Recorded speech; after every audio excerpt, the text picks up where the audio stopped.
So, the first year of my recovery, after coming out of back surgery, going to liver treatment, working, my wife and my children were still in my life. My wife has just been one that has decided that I'm never going to leave you no matter what, and our family is most important. We had our families go to a family program at the Betty Ford Children's Program in order to give them a voice and be able to process their feelings of anything they may have witnessed, which was so important to me and important to my recovery as I went through the journey of the first year of my recovery, which was still so much pain, so much hurt, and a lot of fear. After I was finished with my day labor and I just wasn't able to work because I had a back brace on, Troy gave me a great suggestion. He said, why don't you go back to the place that it all began, at the rescue mission in India? But this time I want you to be a volunteer. So every Tuesday and every Thursday, I would just go down there and just be around the place where I first found my recovery and I used to work.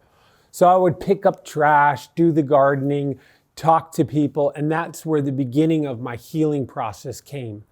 I knew that I had to go back to where it all started, where it ended, and keep working with others, even though deep in my heart when I was in treatment and I was going through everything, I said, I'm never going to work with another person. I'm never going to help somebody get clean and sober, because I still had a lot of anger within inside of my heart. And so I was just trying to find a little bit of work at the time to provide for Francis and my children. And with Troy's help, I realized sometimes there's a lot more than just earning money, can be volunteering or giving back to an organization or trying to help somebody without wanting anything in return. All along in the first year, I still had court cases. I got into a lot of criminal trouble. I would have to go to court like once every couple months with a lot of long postponements. But there was always the hope that maybe a judge would see what I did and that I'm clean and sober again. And I'm going into my first year and my second year of my recovery, and maybe there was a hope they would have mercy on me. As I was getting into the second year of recovery, I still didn't have a job. And I remember I was hiking down a trail and I was just questioning. I was like, why? Why can't I get a job? Why can't I provide for my family? I'm going to meetings. I'm clean and sober. I'm on the right track again. Where have I gone wrong? And I got a call from somebody at the rescue mission that said, Mark, do you want to work part-time? I said, I'll take it, whatever it is. And that's how I got back to working in the field, was driving a truck on the weekends, picking up all the donations and bringing it back for our kitchen and to give out food boxes. It was a humble beginning and it was what was needed in my life. I think so many times when I work around there, I hear people say, why doesn't people just change their lives and give up those drugs? Why don't they just stop using? Why don't they stop drinking? And I just wanted to share that if we were to close our eyes right now and we would think about the time the most we were sick in our lives, we had the biggest cold, or some people fell with COVID and we just couldn't get out of bed and we were in so much pain. And we were running back and forth to the bathroom every 5 minutes, just sick, not being able to move. I try and describe that as asking somebody to detox, where the pain is so great. And sometimes in our addiction, the pain is so great, mentally, physically, emotionally, that we're just stuck and we can't move. And I think back and I look around and I see all the homeless people and all the homeless people I work with on the streets. They all say the same, Mark, can you promise me that it'll be painless? And I can't. I can't promise them it'll be painless. And until we improve on that, I don't think we're ever going to move the needle and try and make a difference in our society with the homeless problem we face. Pain is the greatest teacher. They always say that it's what we know where not to go in life and what not to do is through pain. And all of my pain and all of my tragedies and all the stuff I've experienced in life, I could say, I can internalize it and go, okay, I'm just so mad at this and my childhood was horrible and I never got a shot, and all that pain and all that frustration and all the horrible things I've witnessed, I could just turn it against myself. and use drugs and drink and do things that are just out of control. Or I decided what I'm going to do is I'm going to turn all that around and I'm just going to serve others. And that's been my life's work. I decided in my first year of recovery, heading into my second year of recovery, yes, I'm going to meetings and I'm doing everything I have to do, and I'm a volunteer and I'm a coach for the local Little League football teams, but I need to give back. There was a reason why I went through everything in my life, and that is to help another person. And so I work with the homeless. I work on outreach teams. 9 different cities we set up. I started working back and getting more into a counseling role where I was able to work with the homeless once again. And it's important when a person wants to know, well, you don't get where I'm coming from, and you don't know what it's like to be an addict. You don't know what it's like to be addicted to heroin. You don't know what it's like to go to jail or to go to prison. And I could look down and look them straight in the eye and say, yes, I do, because I've been there. I've been exactly where you're at, and I know what it takes to get out of it. And I think that's what makes the difference, is when we have that connection and they know that I've been there and they have been there, and together we can get them the help they need. We go under bridges in the desert, and that was the second year where I was just starting to get back to where I was supposed to be and where I went away from. But all along knowing that my job does not define who I am, and what I do doesn't define who I am. I'm a father, I'm a parent, I'm a Little League coach, I'm a friend, I'm a sponsor, and I do a lot of things outside of my work to protect my own sobriety and to protect myself and what I'm doing, so I make sure that I never ever return.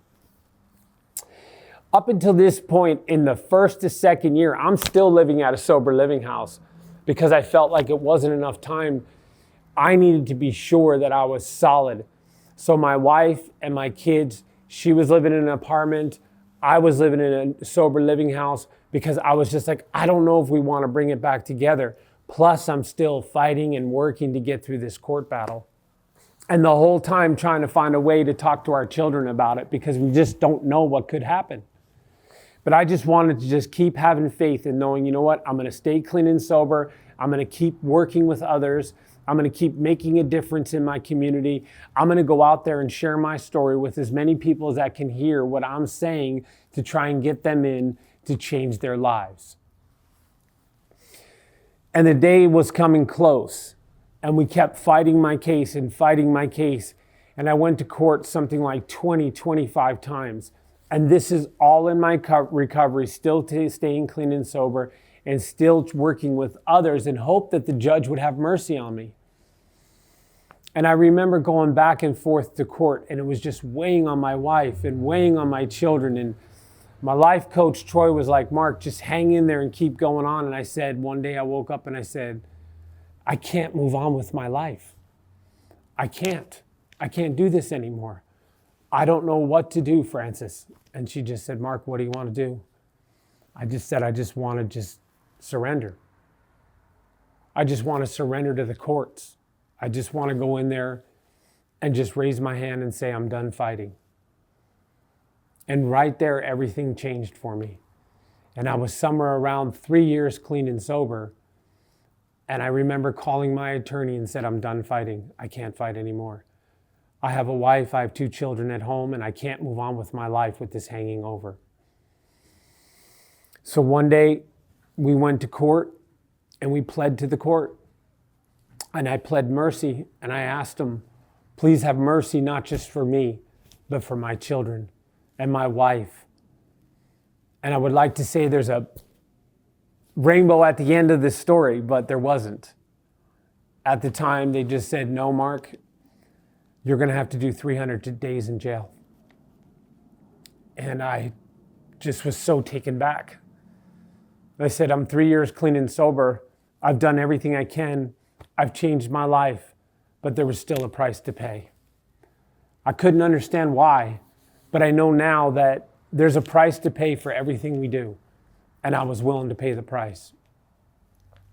And I accepted the plea for 300 days in county jail in hopes that we could write some more letters, hire some people to evaluate my risk, and maybe there would be a break. Maybe the judge would just come around and say it's going to be okay.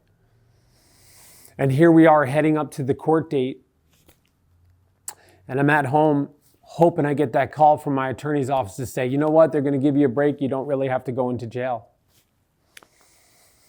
And I remember getting the call from Kelly the night before, and she said, Mark, you have to prepare yourself. And I was preparing the couple weeks before that because I had to make sure that my wife and kids were going to be okay, that the bills were paid, that there was enough food in the house, that Francis had enough money, and we made all the arrangements, and we made family members. We put everybody on notice. We knew that the day would come. And I remember that call came in at about 6:30, 7 o'clock at night. And she said, Mark, you're going to have to go in tomorrow. And I remember going to the bathroom, and I locked the door so the kids wouldn't hear me cry. Because I was like, man, I changed my life. I got back over to the right side. And now I got to go to jail, and I'm going to leave my kids alone again. And I remember promising my son, I was like, Junior, I'm never going back.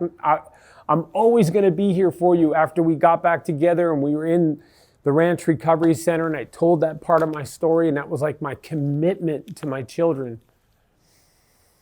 And I knew I had to do the right thing and explain it to my son. And I opened up the door, and I went to his room, and he's in his little cubby, his little, we have twin beds, and he's got a little hideaway in there. And I said, hey, bud, can I talk to you? And he's just playing on his tablet. I said, Junior, I need to talk to you. I need to tell you about what's going to happen tomorrow, because your daddy has to go pay a price for something I did wrong in life. And it's time, Junior. And he kept staring down at the tablet, and he would look at me, and I said, Junior, please turn around and look at me. I want to see you. I want to tell you I'm just so sorry. And he said, Dad, I can't. I said, why? He goes, because every time I think about it, I just want to cry, because I don't want to lose my daddy. And I said, Junior, you're never going to lose me. I just got to go handle this. He said, okay, Dada. He said, but we're going to make a deal. I said, we'll make a deal. And my son is 10, mind you, 9 at the time. He said, Dada, when this is all over, you promise me that we'll never talk about this again. And I said, deal, Junior. I called Troy, and I said, Troy, it looks like I have to go in. And Troy said, Mark, you got to do what you have to do, because it's going to be a message for the others that you're going to help in your life. That sometimes you have to do the hard things in life. You got to lift the heavy weights even when you don't want to. You can't run, Mark. You've been running your whole life. You have to own this. I said, you're right, Troy.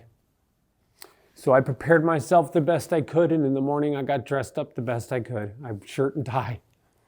And I went to Troy's house, and we had to drive all the way to Blythe, California, which is in the middle of the desert. And I tell that part because I want to explain something that was so moving to me. We got in his car. He said, are you ready to go? I said, I'm as ready as I could be. I kissed the children, kissed my wife goodbye, and I told her, don't worry, everything's going to be okay. We're going to get through this. And I remember driving all the way out to Blythe, and if you've ever driven out to Blythe, there's nothing but desert.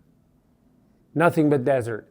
And we get so caught up in our lives and the busyness of our lives and always trying to achieve something and move forward in life.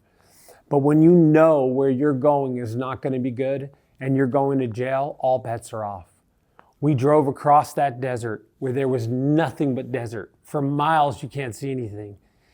And I thought about 3 things: my wife and both my children. And that was all that mattered that day. All that mattered. And I went to court, and the judge took me into custody. And I'll tell you, that's the first time I've ever been clean and sober going to jail.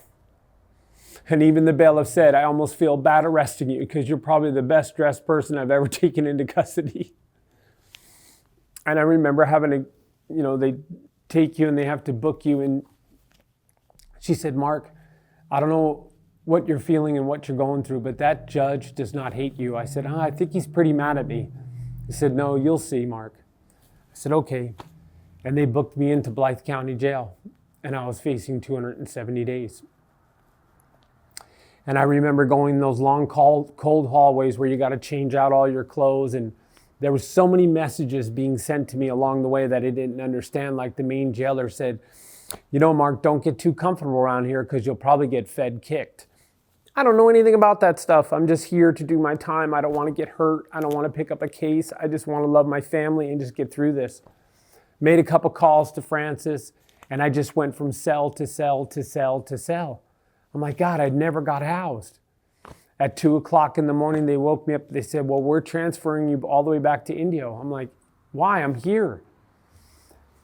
2 o'clock in the morning, they transferred me all the way to the Indio County Jail in a van with all kinds of people that were facing life sentences. And just, it was an interesting couple of days for sure. So I just drove all the way out there. I was so tired. I wasn't able to sleep. I was on concrete bench to concrete jail to this, the rattling of the jail, the cages, you're in your orange jumpsuit. I'm just trying to process everything. And they get me all the way up in the jail and they put me in another freezing cold cell. And I'm just sitting there and I don't even want to call home because all Frances did the first time is just cry. And I told her, baby, don't cry. Everything's going to be okay. We're back together. And we're a family. And no matter what, we're not going to give up. We're not going to turn away from each other. I'm going to be okay and everything's going to work out no matter what. And I remember just being in from cell to cell. They never housed me. And I remember sitting on that cold bench with a massive headache. And I slid down on the ground and I said, God, I had it all wrong my whole life. All the pain, all the abuse of drugs and alcohol, in and out of jails. I had it all wrong. It's all wrong. Drugs and alcohol are not the answer to anything. All the pain we experience in our life is not the answer. The answer is that we have to just serve others. We have to use these two hands not to consume the world, not to just always be trying to get more. We need to use what we have as individuals, as people. And it was my promise right there that for the rest of my life, I would help others. And shortly after that, a couple people came by and then this jailer came to my door. And I'm approaching the second day and the jailer says, Mr. McGowan. I go, yes. She goes, come with me. And I'm like, oh, great. I'm finally going to get a cell and I can get some sleep. She has my clothes that I dressed out in. And I look at her, I go, what's that? And she goes, here's your clothes. Go ahead and get dressed. You're going home. I said, what? She goes, you're being federally kicked. I go, I don't understand that. I'm not getting dressed. I'm already thinking I'm not going to get in trouble. I hope they're not going to say I'm trying to escape or something. I don't want to get dressed. She came back again. She said, you better get dressed right now or you're going to be in a lot of trouble. I said, okay, I don't understand this. So I get dressed in my clothes and I go all the way downstairs and they do all my stuff to release me. I'm like, why am I being released when I just got here? And I remember being in another cell and this big jailer, this big sergeant walks up, big burly guy. He says, Mr. McGowan, is this you? I go, yes, sir. He said, well, we don't have room for you anymore in the jail. So we're going to federally release you. We have a judge's order to release you today. I said, excuse me? You're going to release me? Why would you release me? He said, sir, when you get released, do me a favor. Go back to what you were doing. And I'd never seen him again. And all I thought was, go back to what you were doing, and that's just helping other people get clean and sober. And I walked all the way down this long hallway, and I could see the street right there. And I have all my clothes, and I'm like, I don't even want to call my wife, because if this is a joke, I'm going to break her heart. I didn't even call her. I couldn't even believe it. And I got outside, and I looked back, and the door shut. And I called her. I said, hey, baby, what are you doing? She goes, what are you doing? I go, I'm walking down the street. She said, that's impossible. I said, I'm walking down the street in Indio. And she was at the park playing with Troy's kids because they made a commitment to my family that they would check in on Francis every day and make sure my children had enough food and that the rent was paid and that our children would have love while I was in jail. And so they were at the park with Junior and Ellie.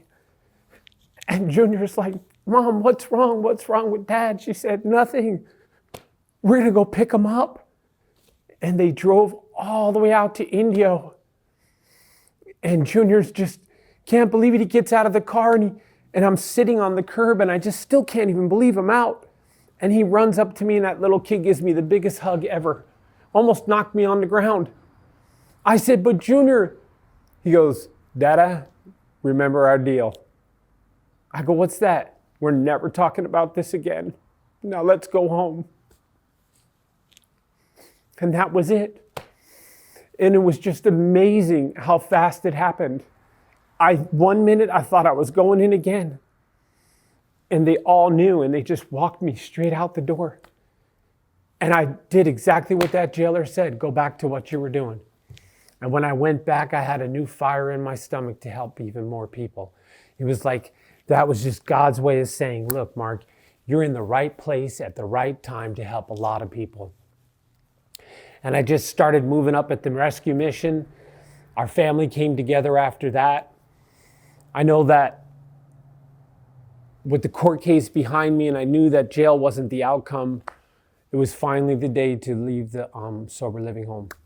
And we left the sober living, I left the sober living house, and our family was back together again under one roof after almost 4.5 years when I lost our home. And I went into treatment. I was like 3 years into it, and we were finally together again as one family. And there was a lot of financial struggles along the way, a lot of stuff I had to pay off because I believe that something else my coach taught me, that if you make the debt, you have to go back and pay the debt. So we had a lot of financial struggles. Everybody has financial struggles, but we just worked on through it. I kept going to my meetings. I'm clean and sober, working with others, went back to college, made up a bunch of courses, went back to get a certification in drug and alcohol counseling so that I would have more of a professional side of me in my counseling. We worked on cooling centers. We developed a outreach team to serve 9 different cities, 2 trucks all day long, just helping the homeless, helping the homeless, helping the homeless. And our family came back together for the first time in a long time. And that was just an amazing moment for me to realize that sometimes in life, we have to do the hard things and we have to pay a heavy price. And Troy has stayed with me the whole time, helping me with my self-care program, teaching me how to be a better man, a better father, a better human being. And I know through that whole thing that I'm just a different human being when I help others. I know there's so much talk about the homeless, so much talk about addiction, so much talk about alcoholism. And I know that we have to stop and realize that so many times we just want to give up on people and we want to give up hope. We can't. We have to work together and know that each and every one of us has a unique story to tell. I have my unique story, somebody else has their unique story, and we never know when we're the right person talking to somebody to make change and it'll work. A lot of times it's just getting to know a person, a homeless person, somebody who's addicted, somebody who's working the street, a prostitute, whatever it may be, that they're all part of our race, they're all part of us. And so when I help people, I always help people, and I know for a fact that I'm no better and no worse than the person I'm helping. That each individual is different. Recovery does work. People can change. If I can change, I'm an addict, I'm an alcoholic, I'm a heroin addict, I've been homeless, I've lived underneath Jackson Street Bridge, I've been beaten up, I've been in prison, I've been around gangs, I've been involved with all the hard, horrible, horrible stuff in life that many people said, this guy's no good, just lock him away for life. But for some reason, people saw something different in me, and they kept trying and they kept trying. And yes, I had to make a decision to change. But not only did I make a decision to change, to stop drinking, to stop using, to stop all the criminal behavior, but I made a decision to say, you know what, I'm going to go back out there and I'm going to help as many people as I can, no matter what their condition is, whether it's this tent on the corner with somebody living in it asking for help. I want to be there. I want to answer the call because that call was given to me. And I realized a long time ago that these hands were meant to help. If I do one thing right in this world, every last breath I take, I want to help a homeless person. Because I have seen and I've witnessed the incredible stories of people coming in addicted, homeless, struggling. They've been in and out of prisons. They get in, they get clean, they get sober, they change their ways, they find a purpose, they find substance in their life. They know that they're better than everything that everybody has told them. They go out and get a job. They learn how to save money. They get an apartment. They find a place to live, and they change their life. But it's more important that we go back and we share that story with somebody else that then can change their lives. And I know at the end of the day, all the horrible stuff I've experienced in life is for one purpose. So I can sit across the table from somebody and say, I totally get what you're coming from. I totally understand because I've been there. And I'm just so grateful for the people along the way that have helped me. Like my wife never gave up on me. She never turned her back on me. She never stopped believing in me. And she never left me. Francis is like a rock in my life. And Troy Anderson, my life coach, and so many people along the way. But Troy has never judged me, never ever looked down on me, always took me for the person I am and see the potential I am. I just want to, make sure that I'm the best version of me, authentic and living up to my full potential so my children can see that in me. Because that's the other thing, is that we have to remember our children and the next generation. And how do we make a difference in people today and in recovery and in treatment and homelessness? Because there's a lot of little children following them around. That the children is our future. And so we have to remember that everything we do today, we have to live for our children. I live for my children, but I also raise them in a certain way. And I always made a promise to myself that every morning I wake up, I always tell them, I love you both, and not today. I'm going to go out and help as many people as I can, because I still believe in people. I still believe that human beings can change, and nobody's ever going to tell me anything different. All the news, all the horrible stories, I believe in the human spirit, the nature and the desire to change. And I always told people ask me all the time, I go, why is it with all this homeless people, Mark? And I tell people all the time, I say, you know what? I highly doubt when we were in 5th and 6th grade or any of these people, any of these adults grew up saying, you know what?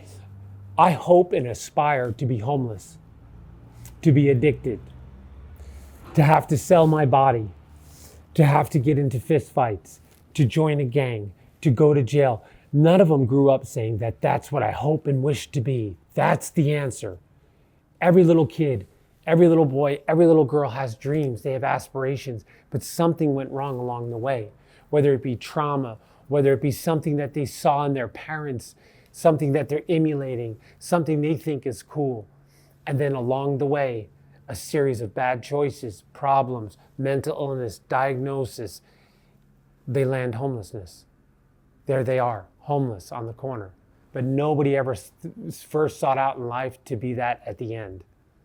I don't believe that, because I don't ever want to give up on another person, and I never will, because people didn't give up on me. They didn't give up on me because they knew that I had potential far greater than the way I was living. And so inside of me, that's my life work. All I want to do is work with the homeless, find the next Mark McGowan out there, and hopefully they'll do great things in their community. And that's what I just want to encourage everybody to believe. We have to believe in ourselves. We have to believe in our neighbor. We have to believe in our children. We have to believe that people can change. Not only can they change, but they can go back and make a great difference in life. But if we don't believe in that change and we stop believing in other people, we're just going to give up on everybody as a whole. And I don't want to do that. And if you're seeing this today, find somebody you can help. Find somebody in need. Because you never know when you're going to help somebody that's actually going to help you and move your spirit as you're helping somebody else. Amazing talk. Thank you, Mark. Thank you. Thank you for having me. Beautiful.